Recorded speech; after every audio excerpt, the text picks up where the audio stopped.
വിശുദ്ധ ഹറമിന്റെ മക്കയുടെ ഏറ്റവും പ്രധാനപ്പെട്ട ഭാഗത്തുള്ള സന്ദർശനത്തിലാണ് നമ്മൾ. കാരണം ഓരോ ചരിത്ര സ്ഥലങ്ങളിലൂടെ നമ്മൾ യാത്ര ചെയ്യുമ്പോഴും ഇസ്ലാമികമായ കാര്യങ്ങൾ എന്ന് പറഞ്ഞാൽ പഴയ കാലത്തെ ചരിത്രങ്ങൾ നമ്മൾ കൂടുതൽ അയവിറക്കുകയും മനസ്സിലാക്കുകയും ഇതിൽ പാഠം ഉൾക്കൊള്ളുകയും ചെയ്യുക. ഇതിന്റെ നേരെ പറയുന്ന ഒരു മസ്ജിദ് കണ്ടോ? ഇതാ കണ്ടില്ല? ഈ മസ്ജിദിന്റെ പേര് മസ്ജിദു ഷജറ എന്നാണ്. എന്താ പേര്? ഷജറ എന്ന് പറഞ്ഞാൽ മരം അല്ലേ?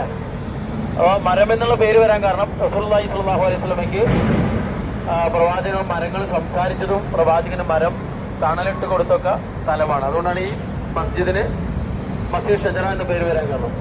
പ്രവാചകൻ ഇവിടുന്ന് വലിയ പീഡനങ്ങളാണ് ഇസ്ലാമിന്റെ തുടക്ക കാലഘട്ടത്തിൽ, കാരണം നുബുവത്ത് കഴിഞ്ഞ് അതിന്റെ നുബുവത്തിന്റെ തുടക്ക കാലഘട്ടത്തിൽ ഇതിന്റെ മുമ്പുണ്ടായിട്ടുള്ളത്. റസൂലുള്ളാഹി